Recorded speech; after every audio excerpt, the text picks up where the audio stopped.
Hi everybody and welcome to the SA Rugby Magazine show. I'm with Mark Keohane, sponsored by Betway. Mark, how you doing?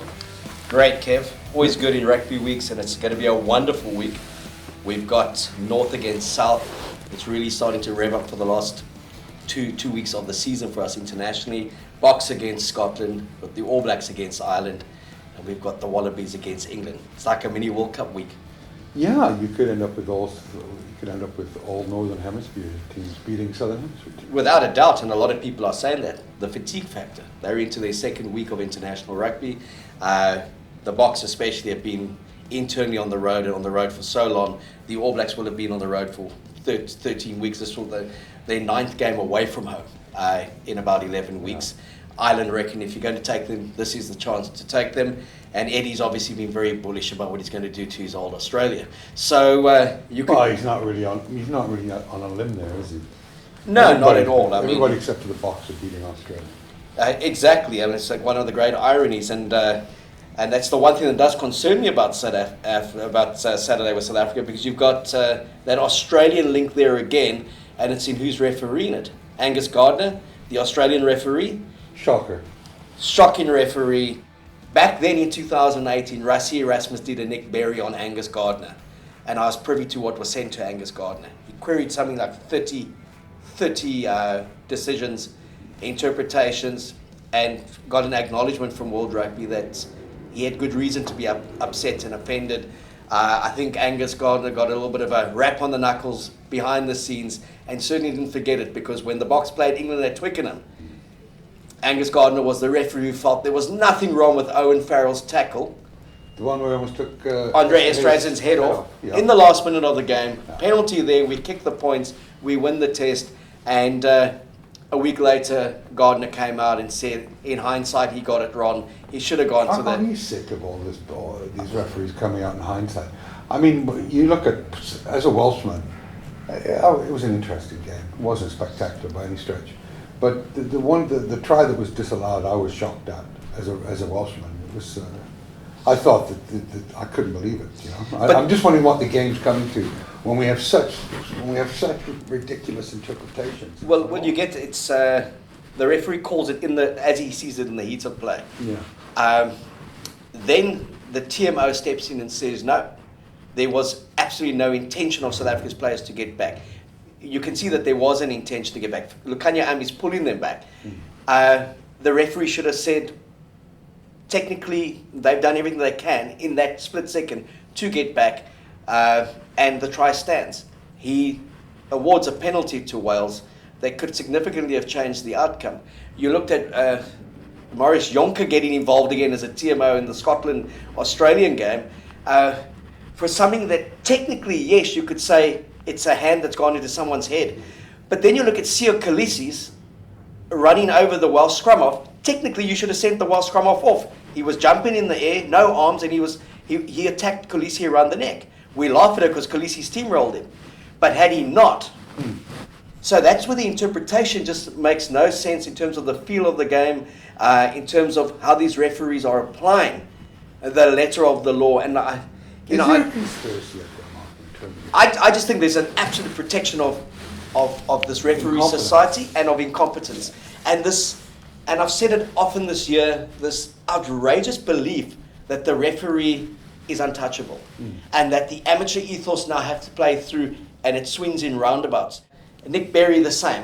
20 in that first set against the Lions, 26 of the 28 things that Rassie pointed out, or 23 of the 26 things apparently World Rugby agreed with. But said that's not the issue. You shouldn't have gone via the video route. So when are these referees going to be accountable? And now you've got one TMO that doesn't rule. You've got another TMO you can't shut up. You've got 2 touchline assistants who look the other way, and then the next match you've got 2 who are policing only one side's offside line, or walking in and overruling a weaker referee, and then you've got a referee who overrules a TMO. Yeah. And so you get no consistency around it. And for rugby union to really be taken seriously and be put up there with the North American sports, its officiating has to be non-negotiable in terms of its accuracy. Yeah. And if you look at cricket, the review system, it's eradicated 90% of the poor calls.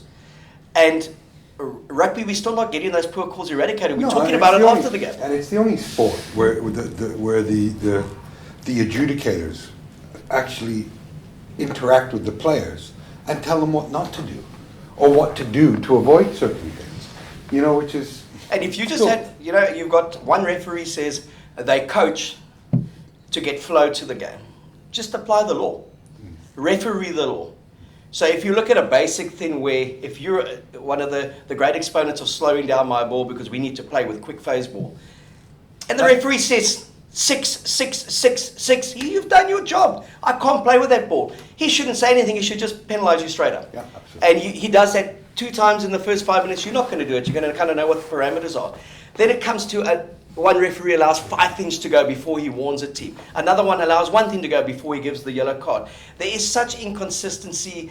And I go on social media and people say, just stop bleating, South Africa. For God's sake, stop. It's not about bleating. It's about getting the right result at the end of the day and getting accurate match officiating. And if the consistency in the way that they referee a game, Mark. You know, it's back when I played, and the game policed itself. If you were on the wrong side of a ruck and slowing the ball down, you got sorted out pretty quickly. And there wasn't any. It was a quick punishment, just a rucking, a good slipper, as we used to say in Wales, and the guy would roll away. Now it's a more dangerous game. People hanging over the balls, exposing their necks. I mean, they haven't made the game safer over the last. I also feel that the referees have become celebrities within their own right. And you should never be talking about the referee every test match. All we talk about is the referee. And all these referees get done is lauded by World Rugby, and then the common response and retort is it's human error, no one's perfect. The complexity of the game mean how can one person see that all, and who would want to be a referee if that's how Joe Public reacts to it, that's how the media reacts to it. They are paid professionals. They've chosen this as a career. As a player does, as a coach does. A player gets it wrong, he gets dropped. It influences his paycheck. A coach gets it wrong at international or professional level, they get axed. A referee gets it wrong, they get rewarded with another test match the next week. So many games have been decided, not because Team A is necessarily better than Team B, but because of application of a law that's confusing to start with from a referee. Yeah, but you're absolutely right with that. But there have been some good referees. They have, but I just want to go back to the Wales Springbok game. In that first half, now you take a team like South Africa, our strength is our set piece at the moment, so the scrum, and then the line out. Now, yes, you can criticize the South African leadership on the field for not adapting to the referee and saying this guy's not going to blow in our favour, so why are we pursuing with it? But everyone lauded the Welsh defence of our maul, but it was illegal every time. And it was being pointed out to the referee. He got with it in the second half, and that's why the maul was effective again. What he was also doing, and this is where our players should have been adapting quicker, we were getting the knock-on advantage, say, from a Welsh mistake. And then he was immediately saying the advantage is over. So our players should have just knocked the ball on straight away, taken the scrum, forced the scrum penalty, and played it like that. We don't want the advantage that he's determining. You've also got a thing where some teams, if they're weaker... Yeah, which is crazy, because you see advantages played from anything from 0 meters to... 3 minutes. To 3 minutes, yeah. And if the team doesn't score, they go back 40 meters. Yeah, which is a crazy concept. Because you even found in that Lions series, and I've seen this happen a bit here again on these last few autumn internationals, a team that's very good in the line-out, like South Africa, the defending team will deliberately concede a free kick. So what do you do with a free kick? At best, you can potentially take a scrum, okay? So they negate the line-out by deliberately infringing by not having enough numbers in or doing something. So they're saying we don't want them to catch the ball and more. And the referees, the fact that they're not aware of these kind of things, that they don't act on it. So I just think so many good games are marred by such shitty officiating. And all you hear on the Monday is a World Rugby silence, or we're very happy with the way it went, and there's human error. Or let's drag Rassie across the coals because he's bringing in the game. He's bringing a game that's in disrepute into disrepute.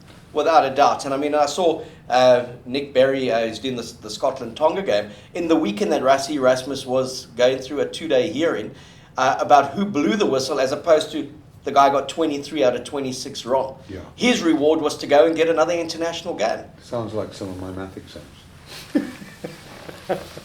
23 from 26. No, wrong. Oh, okay. So I really think we need to be aware that the Boks are going to have to play well to beat Scotland, but they're going to have to play exceptionally well to beat Scotland when Angus Gardener is the referee.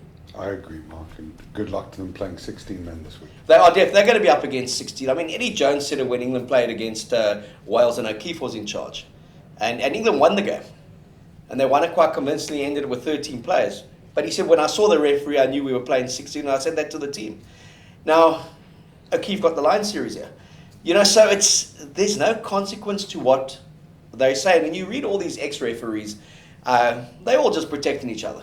Yep, absolutely. So it's going to be great rugby on the weekend. I like the kind of Boks team that they picked, with one exception. I think Fassi should have played on this tour. Apelele Fassi, I think he's a wonderful player, with fullback or win.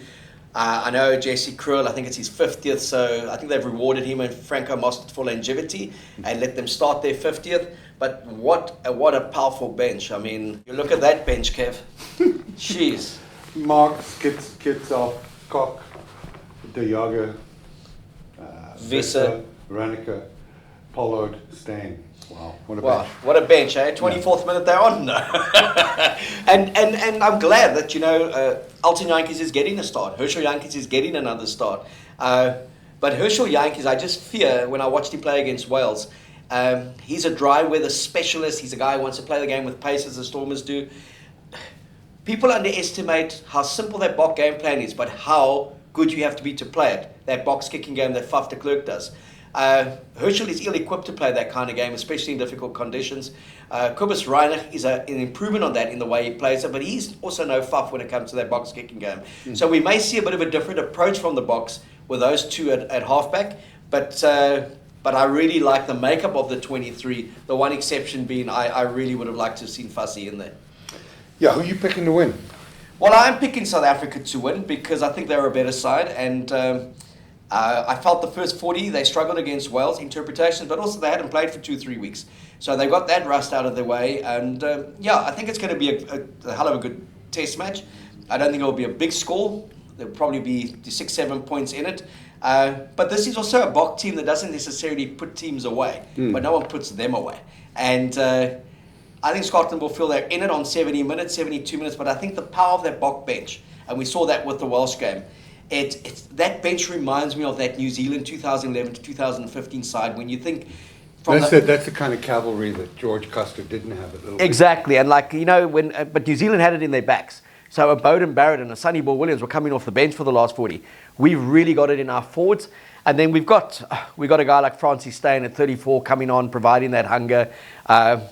Pollard, who hasn't been at his best this year, but he's still an exceptional player, and I really like the way Reinach plays because he adds impact when he comes off the bench. And then that Boks front row. Someone tweeted the other day, the Springboks have got the best two front row combinations in world rugby. And I said, I agree, and the third one is playing for Scotland, the South African one. So it's going to be interesting. Peter de Villiers, the former South African born and raised, 70 Test French international, who worked with Rassie, they're good mates. He's the Scotland scrum coach, and he's done exceptionally well. He would have been working with Rassie. His wife's dad got ill in Paris, and he relocated back there, and then he got offered the Scotland job, which he took because it's a 2-hour flight away. So there's going to be a lot of rivalry between him and Rassie this week, but a lot of respect also for this Scottish side, and there's a lot of respect for Gregor Townsend from Rassie. When I've spoken to him in the past about coaches, it's the one guy that he says he's really got it, and he's been hell of impressed with what he did at club level and also at international level. So of all the games, I do think this is their toughest one in terms of the opponent. Scotland went to France in Paris and beat France last year. They beat them at home. They went to Twickenham and beat England, and they've knocked over a Wallaby side. They did us twice earlier this year. So this isn't the sorry or sad Scots. This is a very good Scottish side, and we're going to have to play very well to beat them. And as I said earlier, we're going to have to play very, very well because of another Australian influence, Angus Gardener. I can't stand that bloke. No, I'll give you my pick in our next video, but it's going to be a tough game. And some other wonderful stuff we'll chat about later in the week. Ireland against New Zealand, and obviously Eddie Moans up against his old countrymen. England, Australia at Twickenham. Yeah. always a wonderful contest. I wonder what a triple crown Northern Hemisphere weekend would pay. Exactly. Anyway, thanks, Mark. Pleasure, Kev. Yeah, cheers, bye.